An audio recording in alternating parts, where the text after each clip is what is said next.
இது என்ன கேக்குக்கு நடுவில் இவ்வளோ பெரிய ஓட்டை நீங்கள் நினைக்கலாம். நான் நல்ல கேக் தாங்க செஞ்சேன், ஆனால் எப்படி ஓட்டை வந்துச்சுன்னு எனக்கே தெரியலைங்க. கிறிஸ்மஸ்க்கு கேக் தான் ஸ்பெஷல் அப்படின்னு சொல்லிட்டு நான் செஞ்சு தரேன் உங்களுக்கு கேக்கு அப்படின்னு சொல்லிட்டு வீட்டில் டைலாக் பேசிட்டு செஞ்சேங்க. யூடியூப் பார்த்து மெஷர்மெண்ட் எல்லாமே கரெக்டாக போடணும் அப்படின்னு சொல்லிட்டு கரெக்டாக போட்டேங்க. எல்லாமே நல்லா தாங்க போயிட்டு இருந்துச்சு. திடீர்னு ஆரம்பம் நல்லா இருக்கு, வந்துட்டு ஃபினிஷிங் சரியில்லை, இந்த மாதிரி கடைசியில் ஓட்டை விழுந்து என்னோட ஃபினிஷிங்கே கெடுத்து விட்டுட்டேன். ப்ரௌனியே செஞ்சு பழகிட்டு கேக் செஞ்சு அவனில் வைக்கும்போது கேக் நல்ல புஷ்ஷுன்னு வரும்போது ஒரே சந்தோஷமாயிட்டு நானும் பார்த்துட்டே இருக்கேன், எப்படா முடியும், எப்போ வெளியே எடுத்து பார்க்கலாம் அப்படின்னு சொல்லிட்டு சரின்னு சொல்லிட்டு ஃபஸ்ட்டு 30 நிமிஷம் வச்சாங்க. வேகவே இல்லை குத்தி பார்த்து.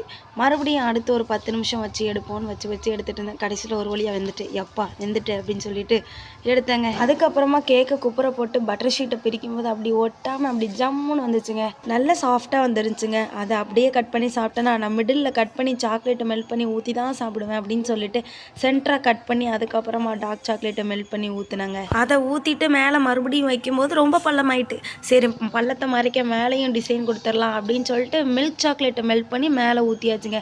அதுவும் இடையிலே ஸ்டக் ஆகிட்டுங்க. மறுபடியும் கட் பண்ணி அதுக்கப்புறம் எல்லா பக்கமும் தேய்ச்சி கடைசியில் நமக்கு கை வந்த கலையான எல்லாத்தையும் தூக்கி அது மேலே இறக்கியாச்சுங்க.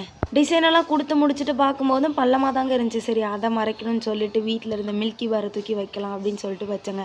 அது வச்ச பிறகு கூட கொஞ்சம் கேக்கில் பாதாள ஓட்ட போன மாதிரி அப்படி ஆயிட்டுங்க. இதுதாங்க நான் செஞ்ச கிறிஸ்மஸ் கேக்கு. நான் நம்பிட்டேன், நீங்களும் நம்பிடுங்க இதுதான் கிறிஸ்மஸ் கேக் அப்படின்னு சொல்லிட்டு. எங்கள் வீட்லேயும் நம்ப வைக்கணுங்க இதுதான் கேக்கு அப்படின்னு சொல்லிட்டு. இன்னொரு வீடியோவில் பார்க்கலாம். டாட்டா.